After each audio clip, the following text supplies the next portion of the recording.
Hello, everyone. I'm Susan Dash, and with AAPG, really happy to be here for Pivoting 2021, Thriving with Change. We're at number 10, Imaging Technologies and Water Management for Oil and Gas, CCUS, and Energy Minerals.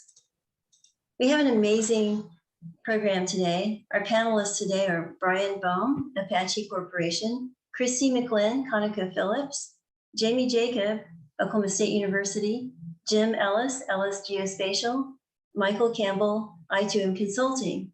We have a new technology showcase. This will be pre-recorded because it's Laura's birthday. So anyway, she has a party that I made a little recording that will play. It's 8 minutes. And she's with Energy Makers Advisory Group, and she will be talking about disposal well capacity and kind of a reality check for the Permian Basin.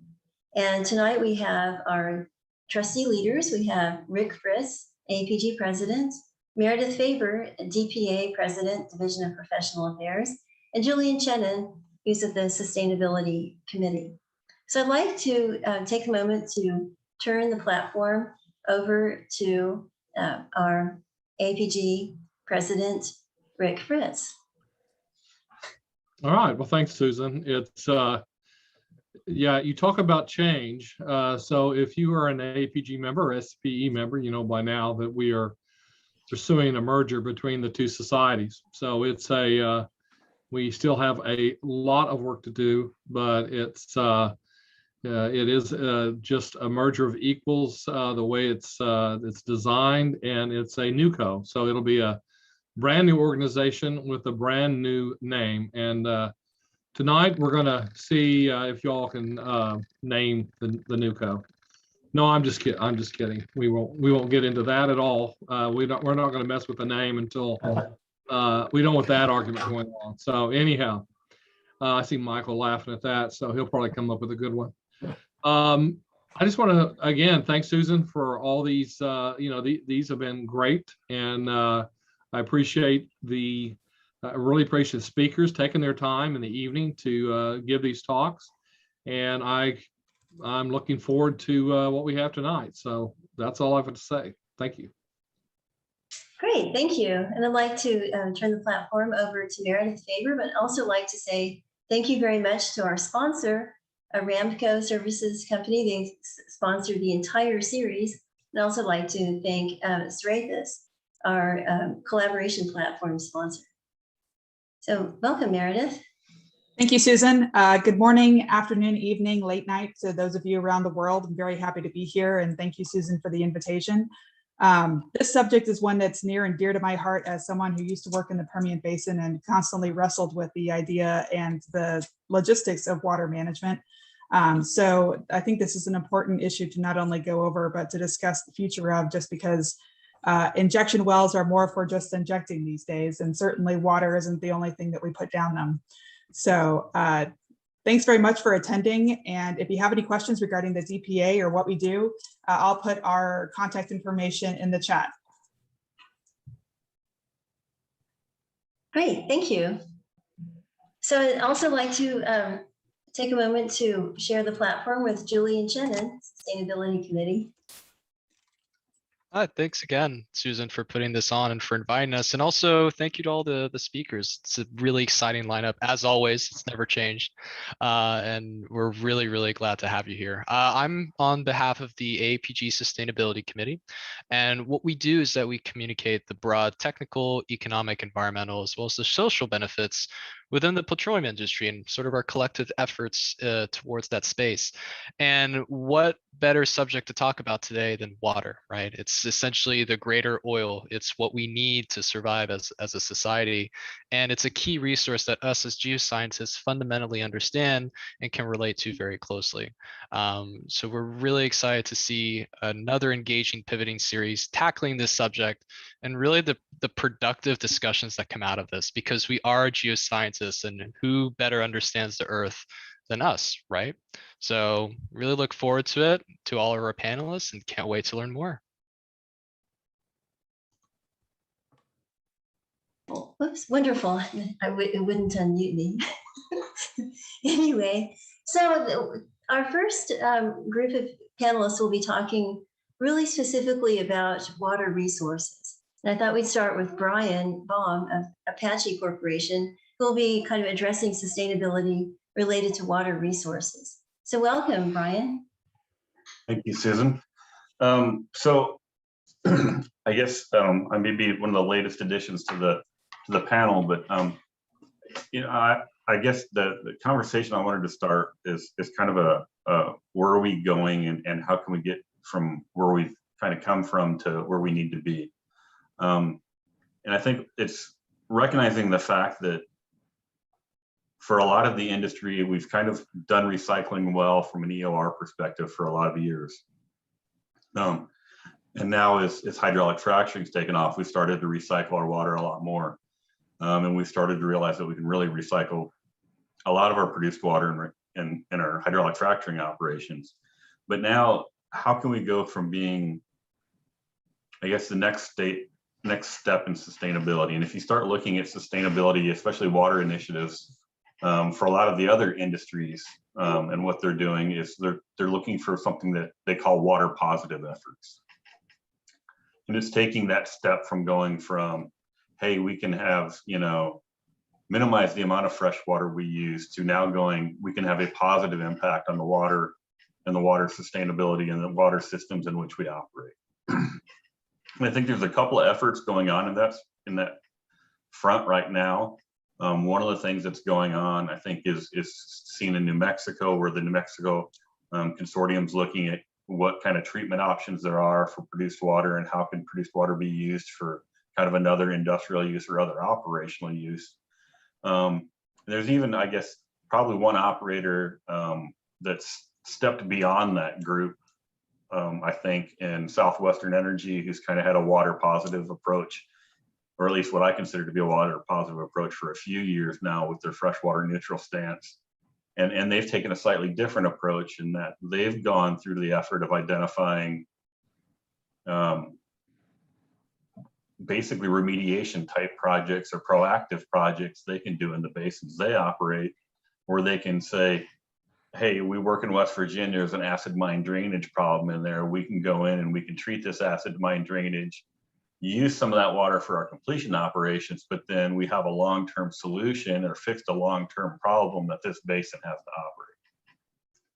And I think when you start looking at the other industries and what sustainability, especially on the waterfront, means, these are the type of things that a lot of companies are doing across other industries. And I think that's what hopefully is next, and hopefully what we see next for the water front in the oil and gas operation. That's kind of what I'm trying to work at as an environmental and sustainability advisor for Apache, is trying to find these water positive and water steps that we can be more water positive in our operations. So, and with that, I'll let the next group or next speaker talk and be happy to answer any questions.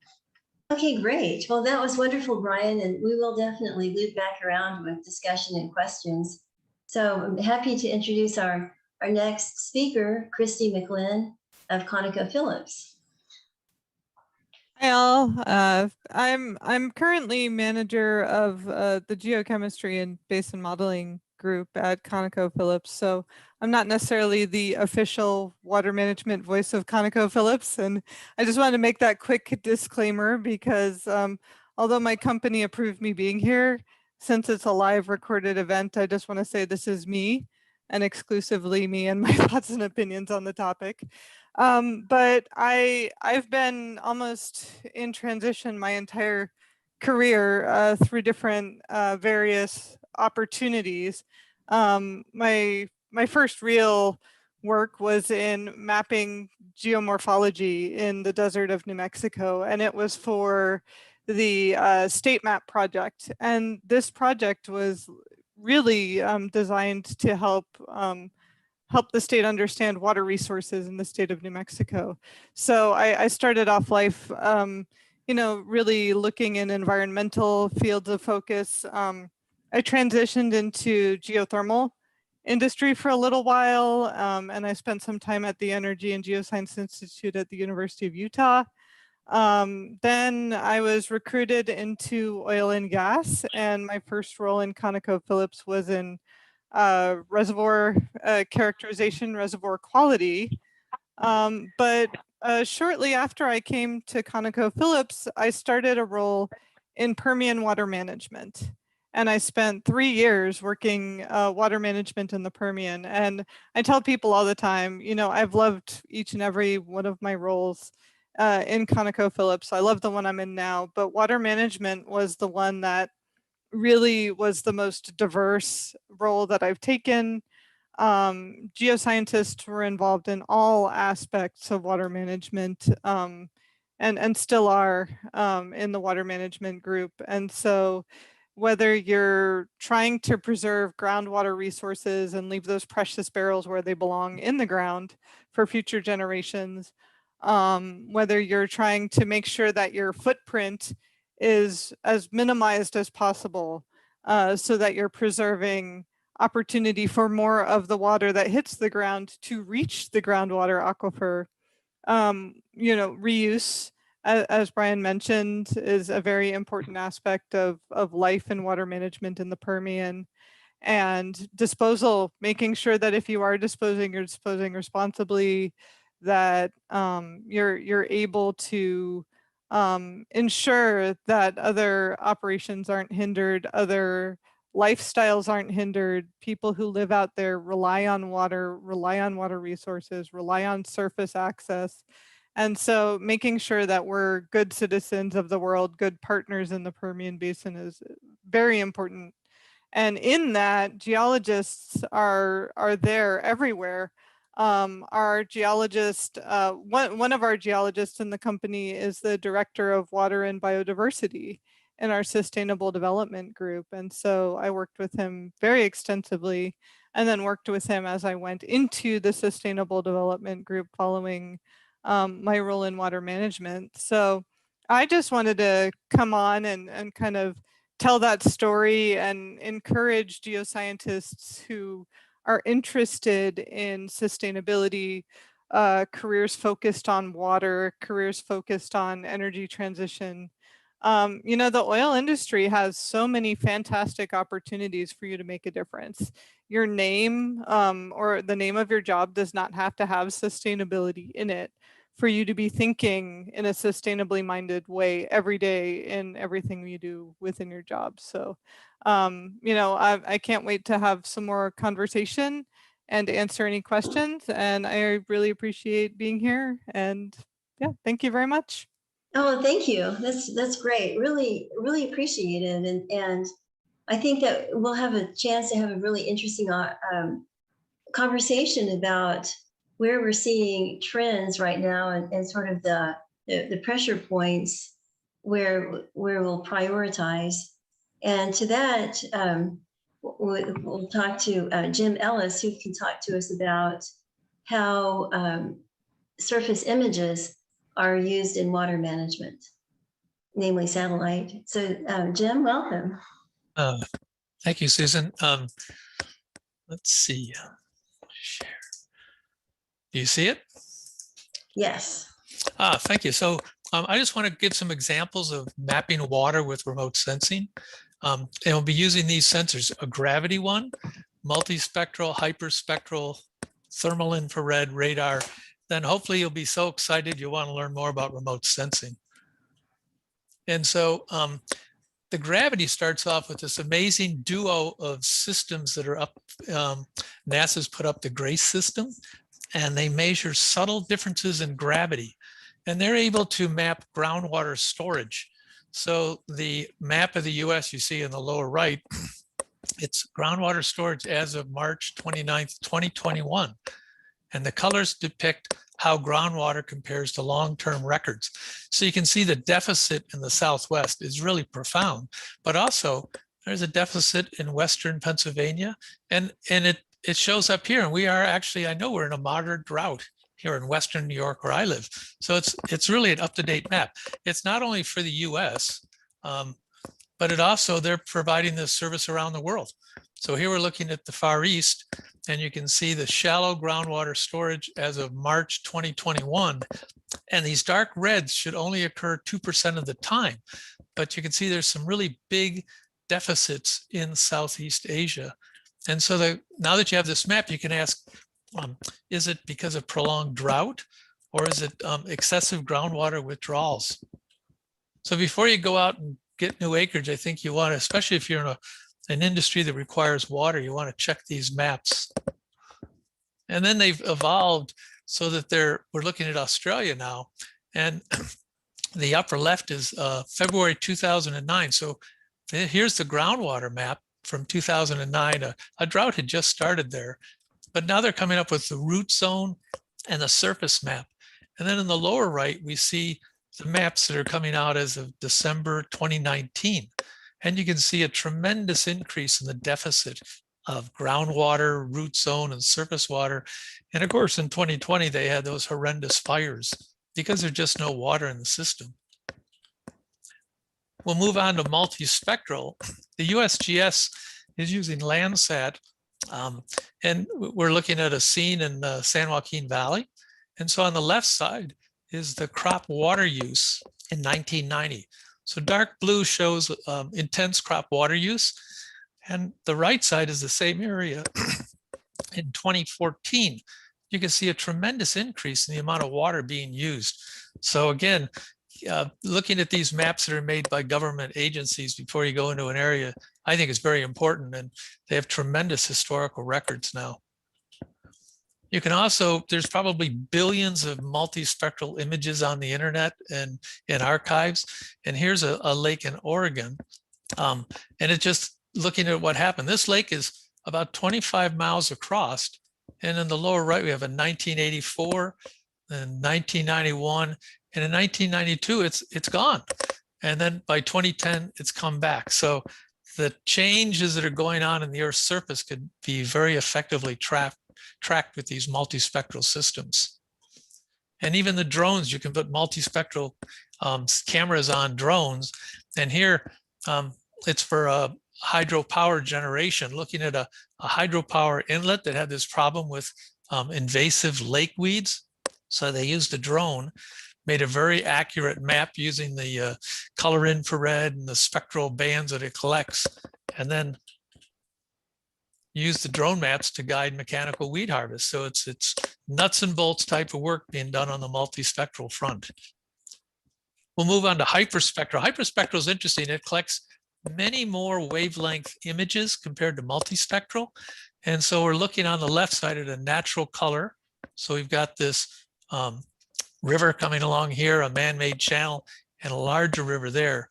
And the water quality indicators that can be derived: turbidity, dissolved organic carbon, and chlorophyll A from the hyperspectral. So you can see it's a more detailed level of mapping with these sensors that are also being put on drones. They're not just aircraft, but they're on drones also.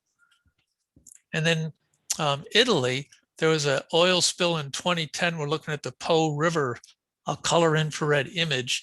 And they wanted to map the slick that was going down the river with hyperspectral. So this area is on the map in the smaller in this area. And so when it's yellow, they use the hyperspectral and determine that the thickness of the film was 2.5 micrometers. Where it's orange, it was called a concentrate, 25 micrometers. And up here where it's over 100 micrometers, they call that the aggregate. And what's amazing is this is the Po River, and they flew the whole river and came up with this map interpreting the thickness of the film, concentrate and aggregate. We'll move on to thermal IR, and that's used for surface water temperatures. And so we're up in Idaho, and the Forest Service took an airborne system and flew up the river. And so now we're seeing on the lower right, one of the thermal infrared images. So this is wavelengths that are beyond anything you and I can see. It's energy that's emitted by the material on the Earth. And you can see the river coming down here, a tributary coming in. There's some power lines going across. and then this is a road. And so the legend is deep purple is 13 degrees centigrade all the way up to 25. The objective was to map cold water refuge for fish. And you can see the remarkable detail that the sensors coming up with, clearly mapping the refuge. It's also used for monitoring what's going on in reservoirs. So here we've got a thermal infrared mosaic of a big reservoir in California. Down here's the dam. Those cold water sinks, they let it out at the bottom of the dam. And you can see the blue arrows pointing to very cold water coming out. So it really impacts the fauna. Let me take a. And you can take the same data set and then fly up the reservoir, and you'll see these red zones in yellow. Those are warm areas that are more favorable for that unwanted algae, noxic blooms, and invasive vegetation. So monitoring monitoring your surface dam features are routine now. And Landsat also collects a thermal band. It's only done during the daytime, but here we're looking at an area that's 50 kilometers across out in the desert. And I took the thermal image and I just did a color ramp on it so that reds and yellows indicate warmer surface. I have no idea what that is. It may relate to some water in the subsurface, near the surface, no idea. Aster is another system that the USGS has up, and it has an advantage in that as it's going from the North Pole to the South Pole, it collects a daytime thermal image, but you can see it, slopes that are facing towards the sun are already heated up because it's around 10 in the morning. So it actually shows a lot of topography, but then on its return trip, as it's flying up towards the North Pole, it collects a nighttime image. And at nighttime, you don't have the effects of topography. So the arrow is pointing to a gorge in both scenes. We'll just look at this area and compare the daytime to the nighttime. So the daytime image, we've draped it on a shaded hillshade DEM. It doesn't really show anything of interest. It pretty much mimics what you see on the natural color. But the nighttime image has these very interesting dark patterns out in the flat area. Again, no idea what they relate to, but it might have something to do with water.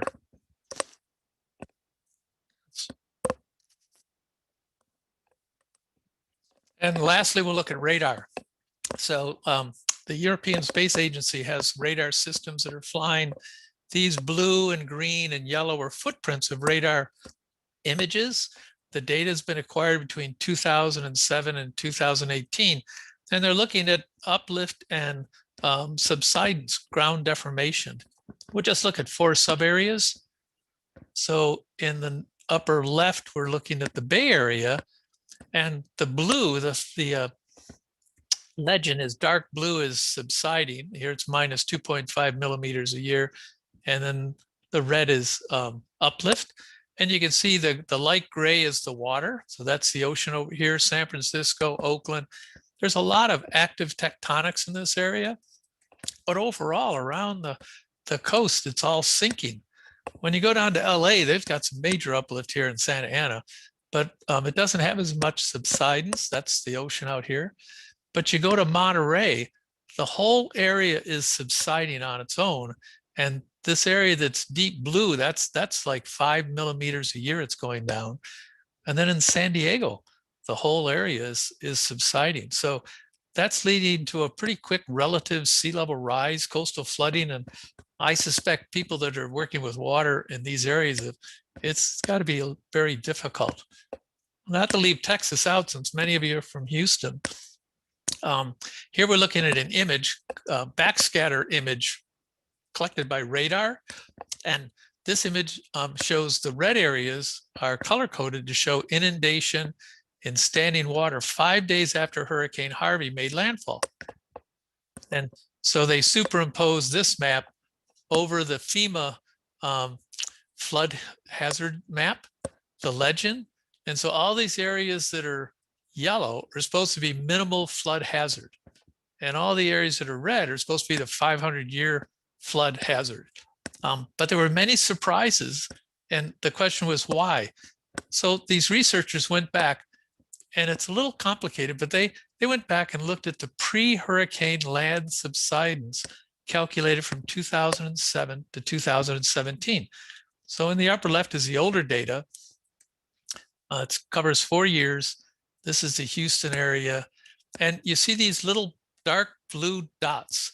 And what they discovered with this radar is the fastest deformation was happening in distinct crater-like features with diameters less than 5 kilometers. So the maximum rate was almost 5 centimeters a year in one of these areas. So if you had a house there or facilities, that's pretty profound. And then in the last 2015 to 2017, the pattern changed and the subsidence rate increased in and near the northern limits of the city. So this changed relatively fast. Base flood level elevations and topographic gradients are modified. That's why you're getting this flood severity. And these new maps from radar are in the stark contrast to what the maps of historically have looked at of Houston. They're just, big bullseyes, but these are very high granularity. So if this gets everyone here interested in remote sensing, and you want to learn more, the late Floyd Sabins and I updated his textbook.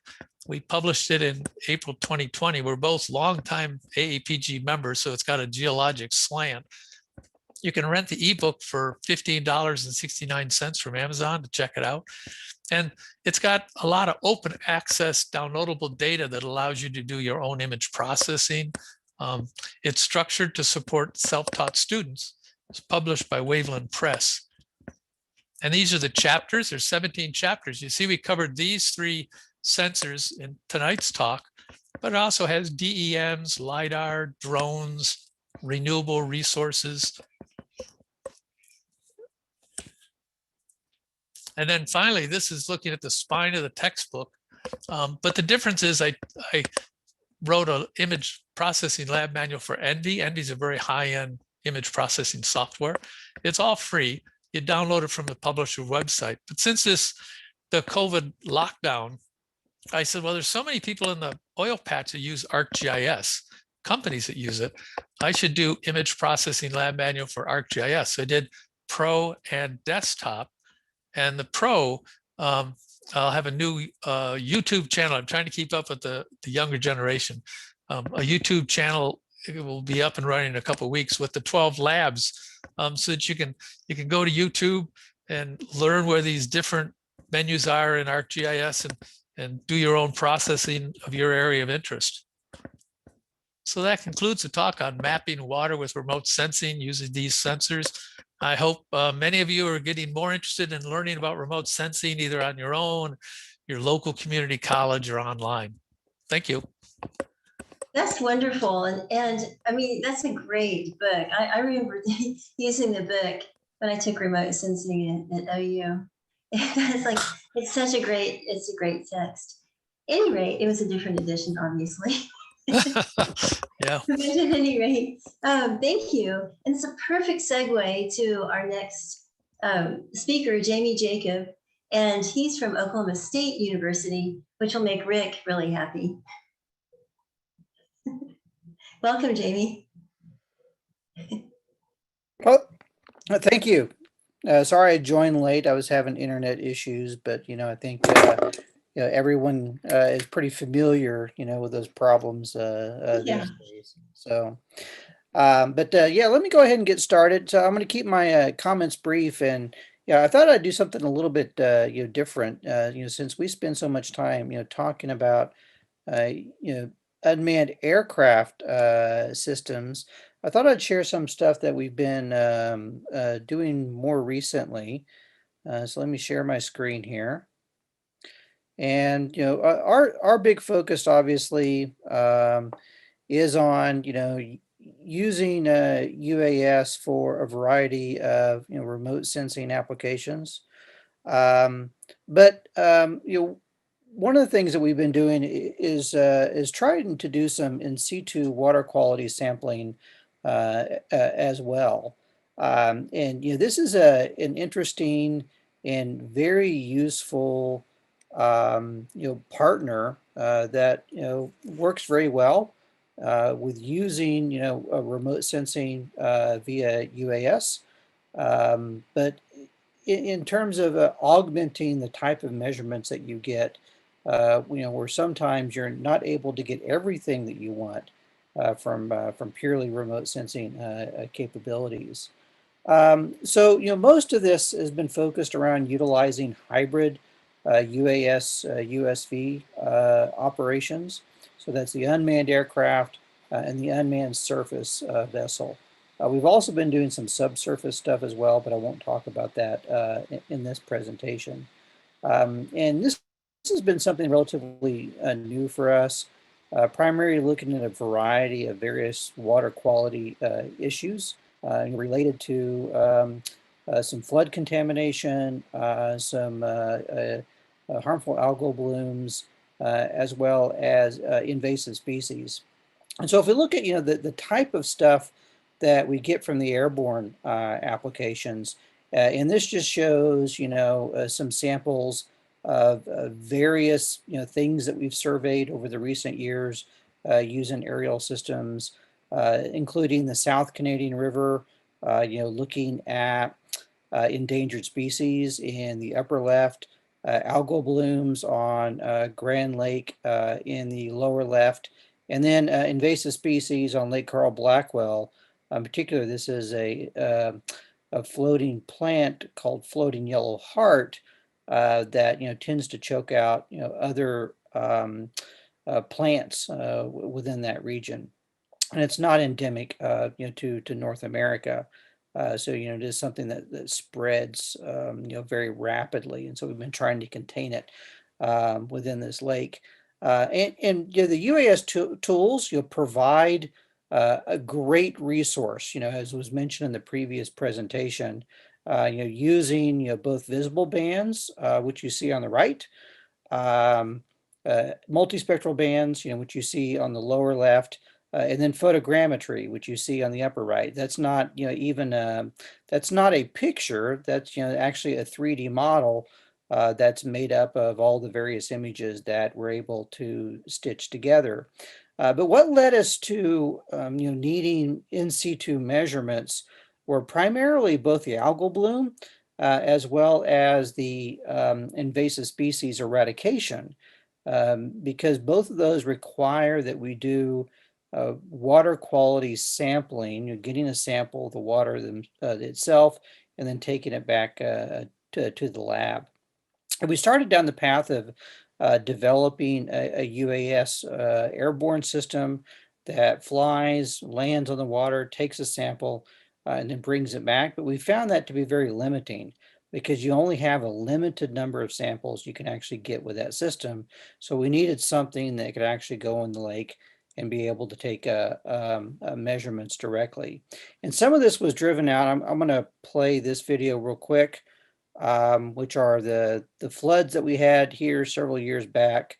And so, this was a very serious, several days of rain that we got, that caused the banks to overflow on both our local lake, Lake Carl Blackwell, as well as Lake Boomer, which then ended up inundating Stillwater Creek as well, which again began to cause some water quality issues in a variety of industrial areas around Stillwater. And again, that precipitated a need to be able to go out and take some in situ samples as well from this. And of course, this also, again, just shows the value that you can get from plain video. If a picture is worth 1,000 words, a video is worth 1,000,000. And, samples, like this, which don't give you necessarily a lot of quantitative data that you can utilize, provide really great assessments for damage assessment and county assessors, to be able to look at the extent of flooding that you have in a region. So this data was used by Payne County and the city of Stillwater, to be able to look at the overall flood extent, and then, figure out, how best to ascertain the monetary value of the damage, as well as figure out how to mitigate, future floods, were this to happen. And this was an example of supposedly a 500-year flood. But, when you start having these, every couple of decades, you certainly have to think about how you're evaluating that 500-year, flood criteria. So this brings us then to the system that we developed, which is called Manuel. And that actually name extends from our student who was developing the system, who said that, yeah, it is designed to be on manual mode, but he spelt it Manuel, so we affectionately named it Manuel after that. And primarily, it's been assessing local lakes, Lake Carl Blackwell, Lake McMurtry, and Grand Lake, looking at water quality issues. And you can see here a sample trajectory. This is an autonomous path that it takes where the users, set out the starting point and the end point, and then we develop a grid path for the system to be able to follow. And it carries a suite of sensors on board that allow us to, measure things such as temperature. So look at the temperature variation across the lake. And this is specifically Horse Creek Cove at Grand Lake. And so we've been focused on that because that's had a history of algal blooms. And our goal is to monitor the progress of the algal blooms developing over the summer. Look at the water quality pre-bloom, during the bloom, and then post-bloom, so that we can start to look for indicators of when those blooms might actually occur. Chlorophyll is another water quality parameter that we measured because that tends to be an identifier for some of these, as well as dissolved oxygen. And you can see there's quite a variation in the different levels that you're getting based upon creeks that you're getting from the northern side here. This is the Horse Creek on the northern side of the lake, as well as the tributary you're getting off the western side. And so you end up with these very strong discontinuities in the lake, which not only affect how the algal blooms can form and grow, where their boundaries set up, but also impacts on aquatic life within the region as well. Turbidity was one of those parameters that was actually relatively low. So I just wanted to provide this, as an example of, where things are going. We tend to be very focused on, the UAS, but there's a lot of value, in being able to actually stick your finger in the water and be able to take measurements directly from that. So hopefully we'll see where this goes. This is actually our first season for doing full measurements. So hopefully by the end of the summer and the end of the year, we'll have a much better idea about the value of being able to track these parameters over longer periods of time. We're actually just getting back out in the lake again next week. So with that, thanks for your time, and I'll turn it back over to you, Susan. Oh, that's great. That's really interesting, and I'm just so glad that you went through the different videos as well to talk about the water quality and also just the management of the water. Interesting. So we're talking about surface water management. That's a great segue to our next speaker, Michael Campbell, who will be talking about groundwater. So welcome.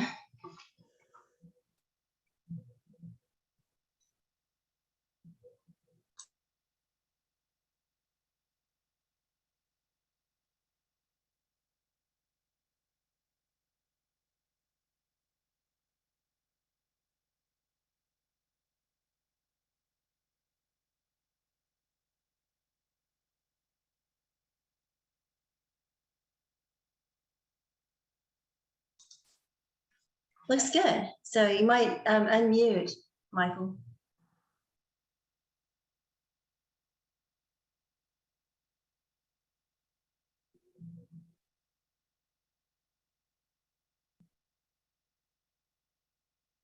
So Michael, you need to unmute. We can see your screen, looks great. Just unmute.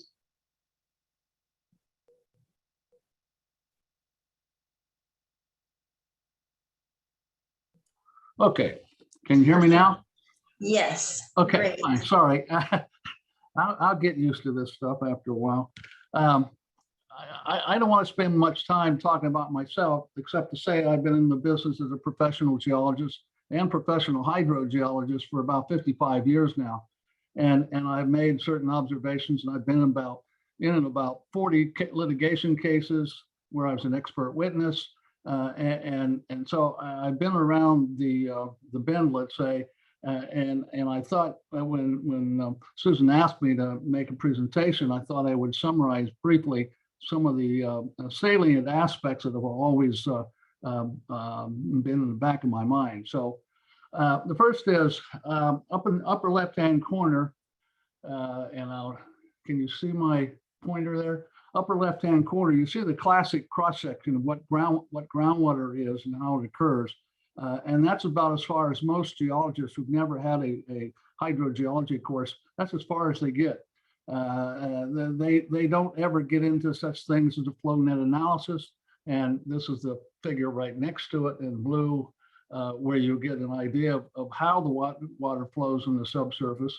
And then when you really get into the details, for example, in the case we did starting about 10 years ago, we used the normal 3-point solution to get a gradient on both the water table and the piezometric surface of an aquifer below. And you notice in the left-hand lower side here, the gradient's different. In fact, goes entirely different directions. Well, we then put together what's called a slab section, a flow net analysis, to try to get some idea. We did about 100 of these over the area.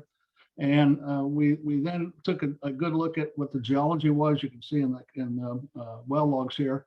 And we determined that this, what appeared to be sand and had always been reported as just sand, quote unquote, it is in fact fluvial lahar volcanics. That's fluvial lahar volcanics, feldspars, and a whole series, and they came down from Mount Rainier and formed the beds. And we finally did maybe 6 months of microscopy on the sediments, and you can see some of the in the lower right here, some of the plagioclase and the orthoclase and other weathering issues. Now, the reason I mention this is you get local groundwater flow, you get subsurface pressure distribution. That is the name of the game. As in oil and gas. Oil and gas is pushed along by the dynamics within the aquifer, otherwise known as the reservoir to you all oil and gas people. And if you don't have an idea of what's going on in the hydrogeology, you're losing out on a lot of issues. For example, in the early days, a fellow by the name of Toth, and then of course King Hubbard, who I was fortunate to be one of the last people that ever picked King Hubbard up for a lecture to bring to Rice University, for example, which, by the way, he had never ridden in an E-type Jaguar. I was probably the only, and probably still am, the only senior graduate student at Rice that ever drove a XKE. So he was scared to death, I got to tell you. But the fact is, he made it, and he always gave a great lecture on groundwater hydrogeology to prospective students, or to students who were going to be going in the oil and gas business. So that is an issue that has always been around. Once we did some more work, we found out that differing gradient was telling us something. And the closer we looked, the more we reckoned, well, we better look at a 20, instead of just a snapshot in time of measuring the water levels in the two aquifers. Maybe we ought to take a look at them in 24/7. So we put in from the Stevens group that we've always used over the years. They have a remote sensing system with pressure transducers that these were available even in 2013. They've gotten more sophisticated, but it still boils down to putting something down the hole, using solar to run your batteries. And what you do is you can get this on your home, on your computer in your office. And this is what, 1,500 miles away from the site. These are real-time values. This material on the right, we're looking at the lower right here of this figure.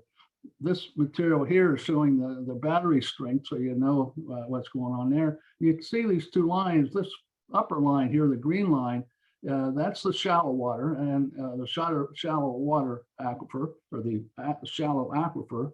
The other red line down here, that's the intermediate aquifer, where you see a lot more perturbation. And it soon became obvious that we're looking at a diurnal fluctuation. And that's why the groundwater flow was going down a few feet and then back a few feet and then down a few feet and then sliding over laterally and effectively not going anywhere, like a bathtub water that floats, that you can move around in that sort of way. But anyway, I'm trying to get to here is this interesting thing over on the right. Not only did we see diurnal fluctuation, but we also saw that the shallow peak of the diurnal was offset from the deeper peak of the diurnal, which we're putting together a paper on that. We've been working on that for a couple of years. And as soon as this particular project is over, we'll be going to press on something like that. Now, finally, let me point out that other projects we've been involved with all are more forensic involved. For example, we used to spend a lot of time looking at the Houston water supply. We did a major report on the subsidence, by the way, if you want to look it up in the literature. And one particular mud municipal utility district asked us to look at their well because their well production was falling off. And so we did sampling. That's up in the upper left-hand corner here. And we noticed some width of something that we weren't sure, so we decided to sample it. And here's the headspace of this particular well. You notice methane levels at about 700,000 ppm, and ethane levels a little over 200. That level on methane is explosive. We had to recommend to the municipality to shut it down because they were storing their groundwater in the big tanks with, and there was no explosion protection in their circuitry. And so they had to reconnect through other water supplies until they could install explosion resistant wiring. And that lasted for about 6 months. So if you notice in this particular graph, the ethylene's missing and the propylene's missing. Well, that's a whole nother story, but that gas is present in that aquifer here in the Houston area because of a major blowout in a site up near 1960, north of Houston, that sent water wells into the up hundreds of feet as it blew in that general area and introduced a large amount of gas into the aquifer. And it's still floating around today and will probably float around in big bubbles up on sort of being buoyed up against the shale in the top part of the aquifer. And it's probably still hanging around. The other project we did was in East Texas, where a farmer was noticing that his water was, if you put a match next to the faucet, his faucet would catch alight.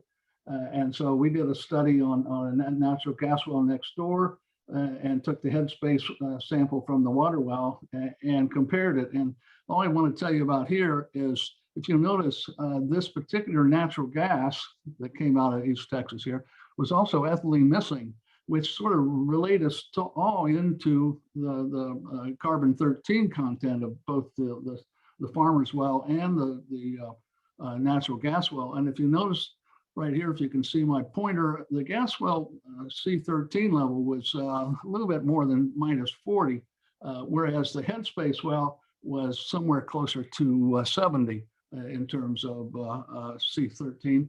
And that sort of separated the fact that one couldn't necessarily relate it that the gas well was the cause. Once we started talking about the company just decided, the gas well company just decided to install new wells for the farmer, and so they don't have to spend any more money on silly things such as C13 and all that expensive data. So on that basis, let me close by saying I want to thank Susan for inviting me, and if there's any questions, I'll be glad to talk about it. Thank you. Great. Well, thank you. That was fantastic. And what we'll do now is we have a few minutes so we can ask questions and chat.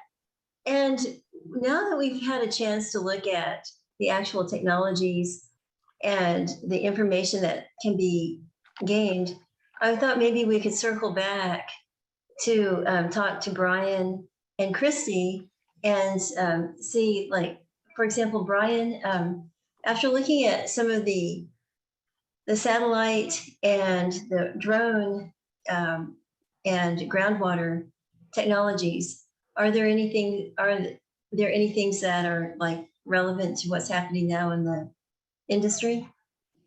Well, I think certainly some of the satellite technology would be great for operators looking at, what is the drought risk if you're looking at a new operating area.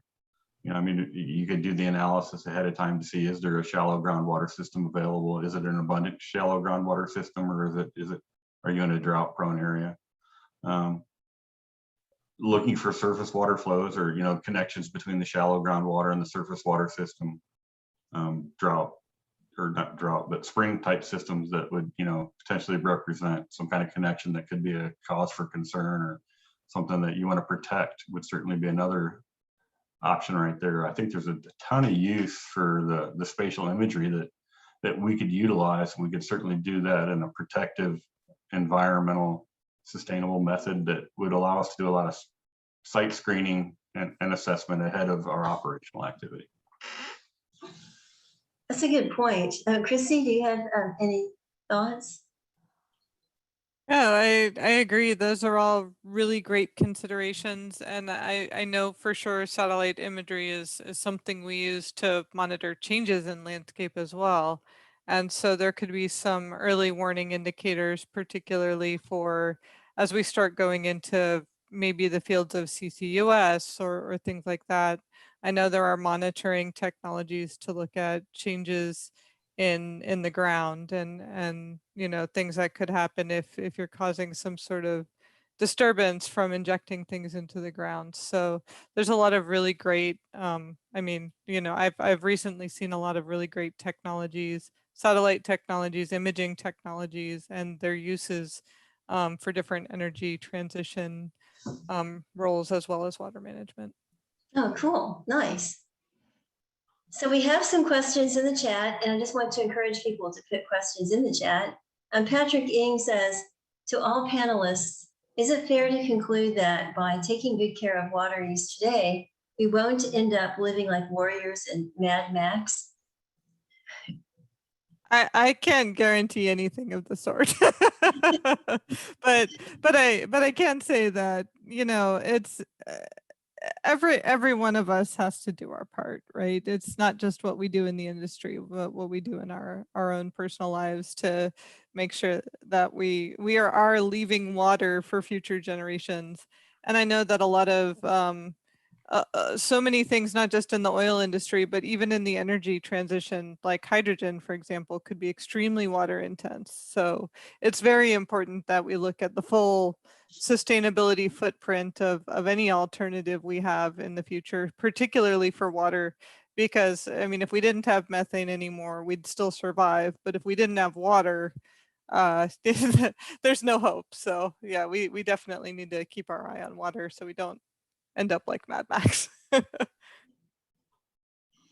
It's interesting too, because I thought of the scenario that, especially when you have transition zone oil, that if we do go to hydrogen and using like water intensive things, we may produce oil just for the produced water. It's kind of a bizarre thought. Well, if I could add to that, Susan, I think the most important thing is that, we have good data. And, I think every industry, is, realizing more and more that all the problems are big data problems. And if we have, lots of high quality data and use that information wisely, then it tells us much more about our environment, not just the environment from the environmental perspective, but the environment around us. That's becoming a real challenge, I think, for all industries, is how you get the data, how you verify that the data you have is good, and then what you actually do with the data. Is it something actionable that you can, use to act wisely on? Oh, that's interesting. And one of the things I thought was really remarkable, well, the way that you use the hyperspectral sensors, and also I was wondering how you might use infrared in water management. Do you use those at all, Jamey? Well, infrared itself, since water is primarily opaque to infrared spectrum, there's not a whole lot you can use that for. However, it is really useful at picking up, things such as pollutants or vegetation, or some other contaminants that you have on the surface of the water. But it can also be really useful for picking up leaks, for example, from pipelines. Using the infrared spectrum, you can determine where you even have fairly minor leaks, because it will very readily, pick up where you have even small leaks in a pipeline, regardless of whether that's a water pipeline, an oil or gas pipeline. And those are being used right now to be able to perform routine pipeline monitoring. That's great. Yeah, and I was really impressed with Jim, the things that you did with like being able to look at the amount of water in the soil through satellite imagery. That was interesting as well. Yeah, the GRACE follow-on mission, it's just amazing stuff. And they're tying, people are writing papers now tying in a lot of the conflicts around the world to depleted water resources. So it's, 1 for 1. You run out of water, it's a really big problem for everybody. It's way complicated. So it's not spectral remote sensing. It's gravity. It's a different world. Oh, right. Yeah. You mentioned that. Exactly. Okay, so lots of questions in chat now. Yay. So Julian Chenin asks, Michael, are there any aspects of hydrology that students can currently focus on in school? What other areas will be key for hydrology research, in your opinion?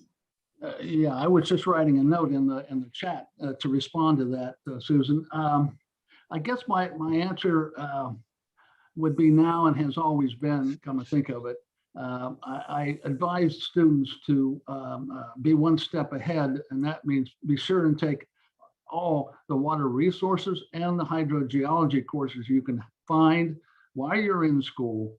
And your resume will be considerably enhanced when you go out looking for your first job. And I get responses back to this day from in the 1990s, when it was during in the middle of one of the big oil and gas downturns. We put together a 4-month training program to cross-train oil and gas people into hydrogeology and environmental programs. We graduated somewhere around 450, I think the number was. And to this very day, I get a telephone call maybe twice, 3 times a year, although that number is dropping off now. But people saying, I'm sure glad that we took that course because although I wasn't working in, well, I got let out of my oil and gas job, but I was able to get back into it. And when I came back into it with this certificate of a 4-month program, and that's Tuesdays and Thursdays, by the way, in the evenings, and then on Saturday morning for field trips. My entrance coming back in was greatly enhanced. You have this, that's good, then that means you can do that over there. So I am convinced that the training is necessary, whether it's during school or in a program like, well, for example, the fellow from Oklahoma State, if he was around then, Wayne Pettyjohn put together the initial school, and Wayne was one of my professors at Ohio State. And of course, when I saw that and how popular that was getting, I thought we'd do that in Houston, and we did it. And that lasted for about 6 years. If you look it up on our I2M page references, you'll find reference to that. And we'd have Wayne come down and give the Wayne Pettyjohn would come down and give the graduation ceremony presentation and certificates, which was always great fun. And it's too bad he's gone now. Well, that's interesting. Well, so that's extremely useful information. I really appreciate that. So we have an interesting and intriguing question or a comment in the chat from Titus Murray. And I would like to encourage him to open his microphone and turn on his camera and discuss a little bit what you're doing in Australia.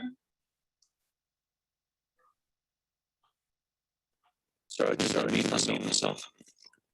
There you go. There we go. No, okay, right. Hi.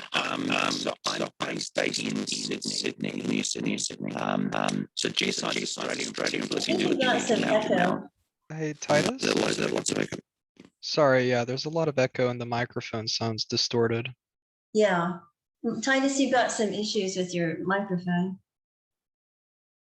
You might turn off your camera and let's see if it's just mic only.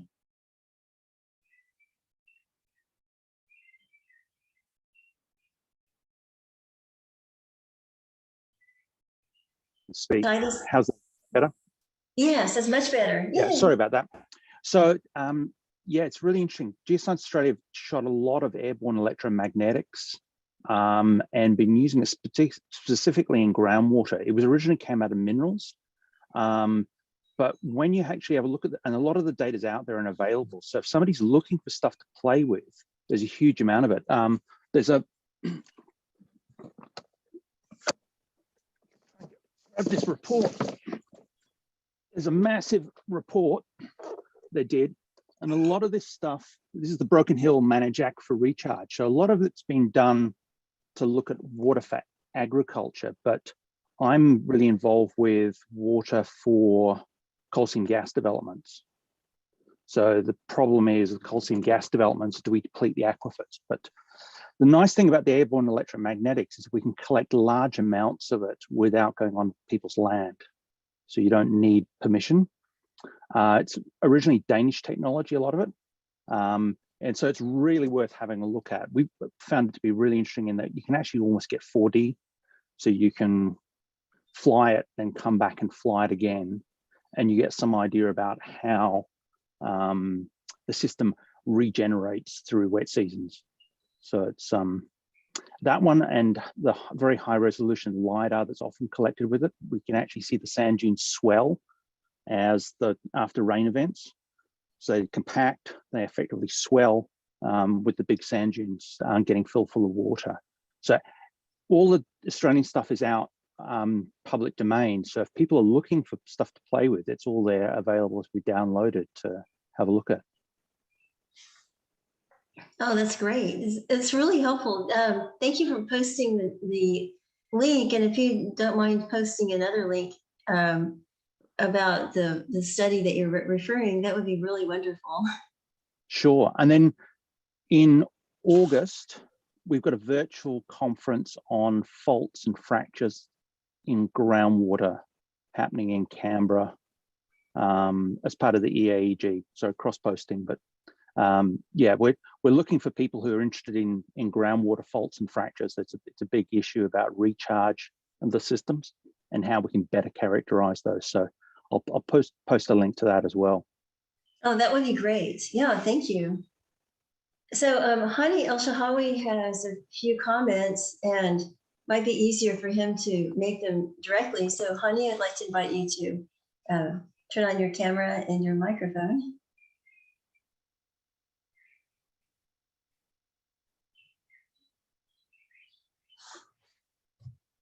Maybe he doesn't want to. It's okay.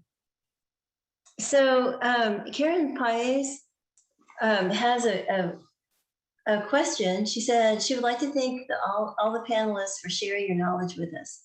Do you think fracking will become more popular around the world, or will it be replaced due to its environmental cost? That's a good question. Anybody want to tackle that one?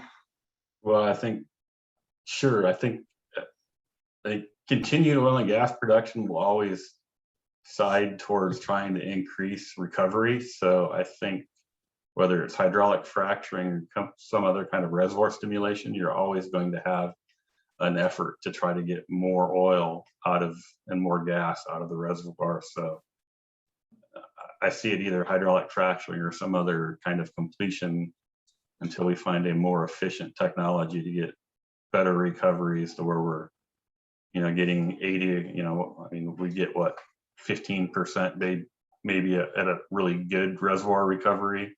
Most of it's probably sub 5% recovery for, hydrocarbons. I mean, we're looking for something to get much higher efficiencies. Mm-hmm. Until that happens, I think you're going to see hydraulic fracturing continue. Mm-hmm. That makes sense. So Clinton Tippett has a comment and a question for everyone. Why do we hear so much about sea level rise and so little about coastal subsidence, even though the latter could be more of a problem? ?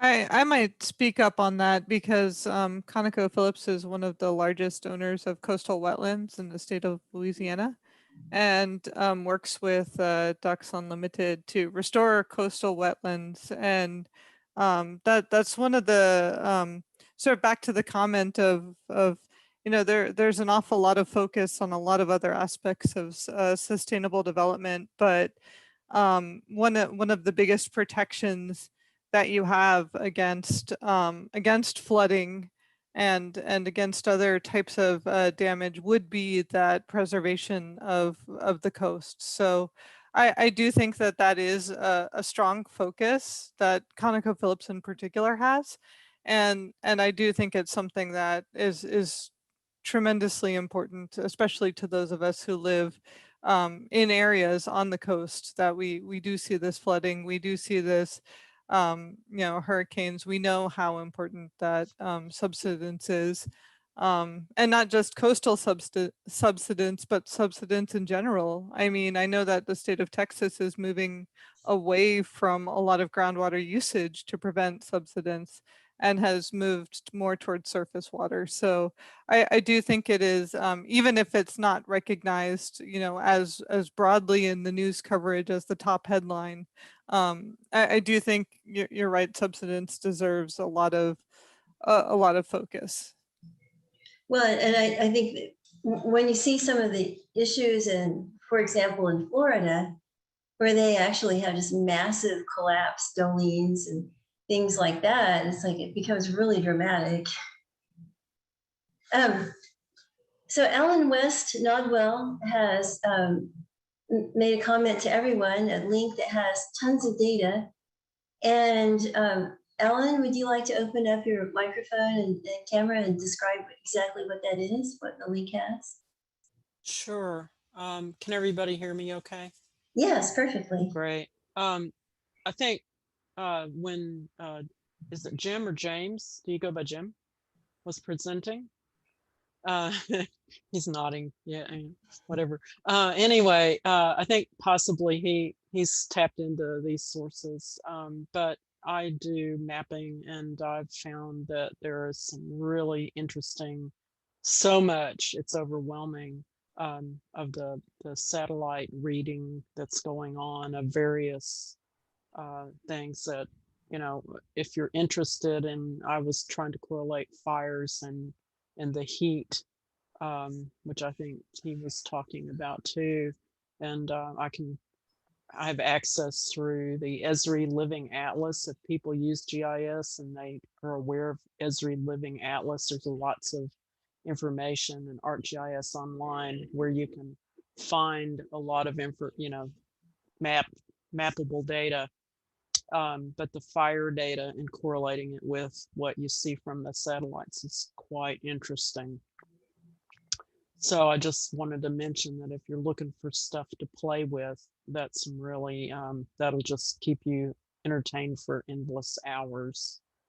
I like your point about acres and acres of concrete not being our friends. I mean, not only did nothing soak into concrete, they create these urban heat islands that create their own little microclimates that are not our friends. And the maps that were shown about the changes in the flooding in the, and I live in the Woodlands, okay, so north of Houston, and we watched Harvey and all of that. But the one thing I can say is that I've lived here in this area since the early 80s, and flooding has increased over time.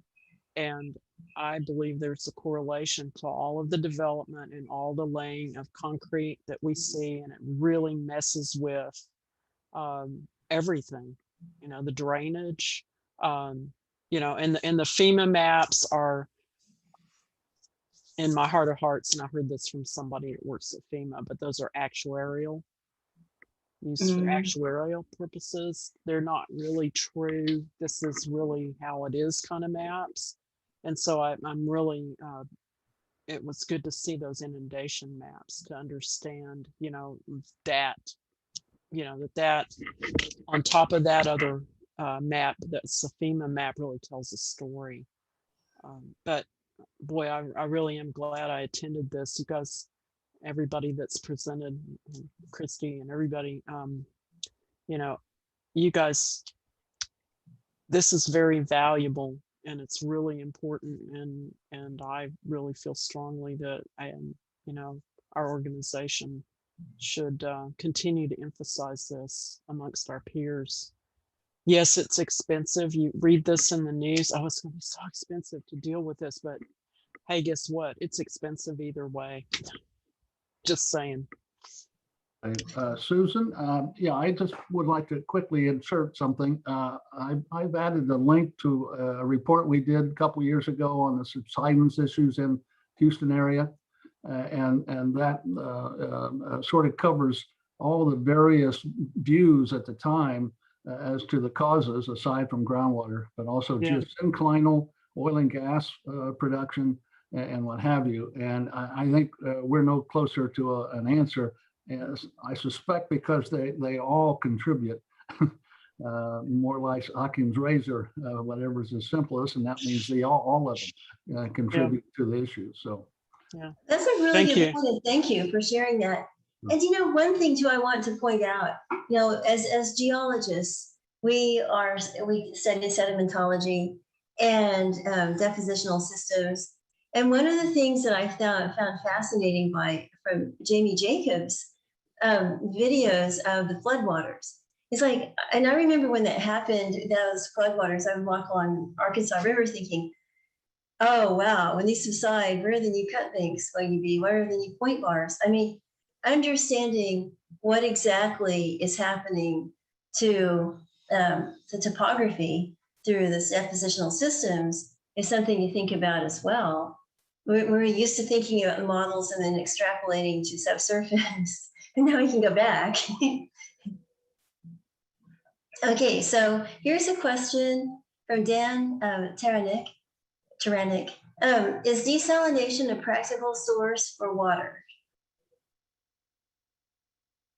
I can maybe make a comment on that, and I would say situationally, yes, absolutely. I went on vacation once to Catalina Island in California, and that's essentially exclusively how they get their water, because even though they're in the middle of the ocean, it's a desert there. And so, you know, sometimes it is the most practical, cost-effective way to get water, because otherwise they'd have to, you know, I don't know, take it by boat and bring it into the island. But in some cases, you know, maybe not, maybe situationally, you know, and in the case of produced water, we kind of ask this question back and forth. You know, it's much easier for us to reuse produced water without much treatment and without going through the process of removing everything and turning it into fresh water. But you know, maybe eventually with like lower cost renewable sources of energy and some optimal usage of some of the salts that we're removing from the water, it could become quite optimal to try things like that in the future. So situationally now, yes, maybe in the future. Yeah, I think a lot of people are coming up with some great technologies that could put us on that path. That's Yeah, quite the short interesting. answer, I think, from the majority of the research done is that incrementally, the closer you get to fresh water, the obviously the economics work better. When you approach, you know, and then with obviously with seawater being as abundant as it is, the closer you are to seawater, it's more economic to treat seawater than it is to treat, say, oil and gas produced water. I think the question that the New Mexico research is trying to ask, and I think the bill that's proposed in Texas is trying to ask, is there's areas where there's abundant oil and gas produced water, and there's going to be an excess of that oil and gas produced water. There's also seems to be a demand or a need, at least, for some agricultural use for water, you know, where we've got the Ogallala dewatered or, you know, some other issues. So can it become economic to treat that water and then use it for some kind of agricultural purpose? That's going to be an interesting question to ask, because, you know, you've already got a, you know, can you offset part of the disposal costs from oil and gas operator to do part of the treatment, and then have the agricultural use do part of the treatment, and therefore it becomes economic in a mutually beneficial manner. And that's where the economics maybe become more beneficial, and the potential becomes higher. But, you know, if you're looking for a source of water and you're, say, the city of San Angelo, it's probably cheaper to go to a brackish water aquifer and treat that than it is to take free oil and gas water and try to treat it. It's easier to treat 10,000 to 1,500 or 15,000 TDS water than it is to try to treat free 100,000 produced water. So. Yeah, I agree. Yeah. I agree with Brian, but I think it boils down to the fact that we will have no choice. We will have to force the issue one way or another to make it economic. And if it costs more, like electricity, the more renewable we get, the higher the price it's going to be, unless we can offset it with something grid-like that I won't mention in this forum, but it starts with an N. But the fact is, I agree, Brian, there's a lot of issues on the plate, but I think we'll be forced into making decisions here pretty soon. But it's going to be driven by economics, like you Yeah, said.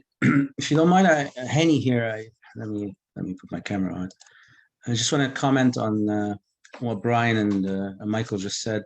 About 3 or 4 years ago, when I was still working with Shell, a game changer, we looked quite closely at water treatment technologies and looked at a gamut of them and had some open calls and really looked very closely at the economic value proposition, and it just didn't work out. And I was really frustrated by that, because I think the missing link is that there has to be a role for the regulator, I felt, to sort of close the circularity loop. Because, you know, if you just looked at the cost of the, you know, of the water that you need to do the frack, it will never make sense by itself. And on the other hand, there was really no reward for any beneficial use of water in Texas that we could find. But I think all it takes, as Michael pointed out, is that someone needs to look a little bit at a more holistic view of things. And that someone, in my opinion, has got to be the role of state, local, or federal government. People can differ on what the role of government is, but I think that's precisely what the role of government is to look, more holistically at some of those things. I think it will come though, if electricity becomes cheap enough, nearly free, then basically you could rationalize just about any form of treatment, and make sense of it, particularly if there is some market for beneficial use. We did find some places where things made sense, but they were localized and very particular in Canada and some other places. And some of the money had to be made by scavenging, lithium and other rare earth minerals. But, that just wasn't big enough of a carrot. So yeah, thank you. Titus Murray has pointed out that there's desalinate, I guess reverse osmosis or desalination in Australia. Do you want to talk a little bit about where that is happening and how they're doing it, and economics? Well, yeah, the economics have proved to be pretty interesting here, because it's a lot of them have sat mothballed, just not being used at different times. So we just switched ours on in the last millennial drought. So it was a $1 billion investment, Aussie, so 750 million US, and it sat there unused for nearly 10 years in care and maintenance. But it's been economic, and the biggest problem we've got is we've built on a lot of our catchment. We are having real issues with salinity, dealing with the saline discharge. So the desal plant in Perth has been running the whole time. I sent through a link. So the volumes are fairly large we're producing, and people do recognize it's bottled electricity. There's no two ways to look at it. We're basically taking electricity and then drinking it. Or the worst thing is we're spreading it on our lawns to water our lawns, which is a crazy idea. But the disposal of the brine is proving to be a real issue. So I've got a buddy who's working on one just now in a fairly remote fishing town near Adelaide, sort of 6 hours drive from Adelaide. And they're, just because of the slope, they're seeing ponding of these brines in the fishing area. So as geologists, that's a lot of what's coming from this is, how can they put tunneling in? How can they put the discharge out to it? So our experience has been good during the drought, but it's a huge amount of money, and it's a lot of greenhouse gas emissions. Mm. Oh, without Michael's N word. It's good to good to know. Brian, Bohm has mentioned that there's an article. Brian, you want to talk about that and what you just put in the chat? Yeah, sure. So I believe it was last Friday, the 20th, I think. There was an article in one of the Midland Odessa papers that talked about a new project that was just being, they had a ribbon cutting ceremony for a treatment project that was looking at treatment for agricultural use. And I can't remember the two entities that were a part of it, but there was a municipal utility or one of the commercial utilities and water utilities, and then another outfit group that was working on it. And the economics they had in there was an odd number. It was $3 per gallon per 100 gallons for treatment. And I still can't put my head around that math, but it sounded like they were actually getting to the point where they said, I believe they had 95% treatment with only 5% effluent, which seemed really like an incredibly high treatment rate. Usually when you start getting into the treating high TDS produced waters, you're in a 30, 35, 40% rejection effluent rate. So it's to have something that has that high of a flow through rate would be pretty impressive. So regarding Ellen's question, I think one of the struggles with the state of Texas is you have multiple levels of sort of groundwater oversight with groundwater conservation districts. Then you have the groups of groundwater conservation districts that are supposed to be more reflective of the actual aquifer level management. And then you've got the Water Development Board that's kind of trying to manage the whole system. And the real problem, I think, is that when you try to manage it, the district level and the districts don't follow the aquifer boundaries, you can have different drawdown conditions that change drastically between a county boundary. And that completely throws everything off. On top of that, the state of Texas population growth is really narrowing into a very distinct corridor throughout the center part of the state. And that's the area where you need the most groundwater, and the most available groundwater is not in that area. So, or I guess water period. So how do you get the water from where the people are, or to where the people are from where the water is? And export permits don't seem to be a popular thing within the groundwater conservation districts. So it's a struggle. Oh, thank you. That's quite interesting. So we have an interesting treat today. So Laura Capper of Energy Makers was not able to attend because it's her birthday and she had family obligations. So I did manage to record her yesterday, so I thought I would let us watch a snippet of her findings from the research that she did on saltwater disposal well capacity in New Mexico in the Permian Basin. It's pre-recorded, so I'll only do like a 30 or 90-second snippet, but then I'll send you a link to her, and I'll put a link here too to the full thing. I'll put a link in the chat, and I'll go ahead and share my screen and we'll see how this works. Okay.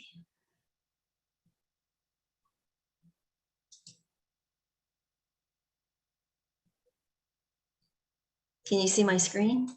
Nowhere near what is implied. Sorry, Susan, we can only hear your audio. We don't see your screen. I thought oh, okay, I haven't clicked share. Thank you for letting me know. While you permit or your surface specialization, you really have to check further, see what's going on in the formation. So lots of implications about how much additional produced water we can get into these wells in New Mexico. I just don't think it's as much capacity as frankly the industry really needs. So this is what is really going to push the market for recycling. You just can't continue to put it down and dispose of wells. Oh, that's so insightful. And I know a lot of people will say, well, energy transition, we're going to phase out of oil and gas, doesn't matter. But I mean, if you look at the IEA report, they're saying basically stop long-term kind of elephant hunting. Anything that's already in place is going to be utilized, and probably more so, say in the Permian Basin. Yeah. And in New Mexico in particular, they're beautiful wells, they're attractive economically. Frankly, the only constraint we have in the area is natural resources in the terms of fresh water. Yeah. And so all of our programs have just got to be really pinpointed on alleviating that resource, doing something different, which we can do. So doable. Right. And it's good to see that there's an incentive now to recycle and potentially reuse. What do you think is the most economic approach right now for recycling? Oh, it's always a local dilemma. You have to optimize locally. So you've got to look, you have disposal capacity. Frankly, is there anybody else who will take the water and swap water with as possible? And then your completion program. So it's just a day-to-day balancing act. But the good news is it's becoming very transparent what qualities of water we use. That's now public information in Mexico, whether we're fracking with fresh water or brackish water. And so there's huge ESG incentives for operators to do quickly to recycling. And really, I've spoken with each of the very largest. There are no technical barriers to using 100% produced water from frac. It might be a little more finicky or a little more complicated, but it's certainly doable, and most people are heading there very, very quickly from what I can see. Okay, so we don't need to hear me chatter more. But I wanted to give you a snippet of this wonderful video, and I'll give everyone a link to it when we send out the recording. And I just want to, as we wrap up, oh, Christopher Green says, Christopher, would you like to make your comment with your mic and stuff? Sure, can you hear me? Yes. Hi, yeah. No, it's just as a frac guy, I've been saying for a long time, you know, we're going cheaper, we're pumping bigger jobs, and we're not getting the effect. If anything, we're trying to maintain production. You know, and I'm involved with people now that we're trying to look how we can get conductivity back in and use these materials smarter. You know, there's a lot of these reservoirs where it's the strain effects on the rock.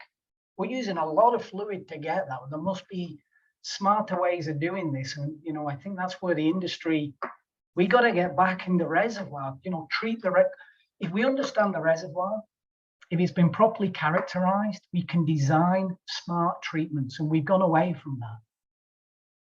Oh, that's a really good point. So we're out of time. This has been so good. And I just want to, Ellen West Nodwell says, rock mechanics education rocks. Yes.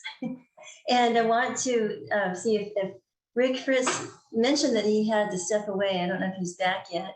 If he is, I'd like to ask him to say a few final words. If he's not, I'd like to turn the platform to Meredith to say a few final words. Thank you, Susan. Well, this has been a very enlightening discussion on a very important topic. So I'd like to thank all these speakers for sharing your wisdom and your insight with us, and for everyone attending, and of course, Aramco for sponsoring this evening. And last but not least, to Susan for putting us all in the same room together to do this exciting discussion. Well, thank you. And thank you also for mentioning our sponsor, Aramco Services. And also I'd like to encourage people to check out our collaboration platform. And I'm typing the web address. So we'll have a challenge there and a chance to continue to share information. So thank you, and wow, see you next time. Bye. Bye, thank you. Thank you, everyone. Take care. Thank you. Take care. Thank you. Thank you.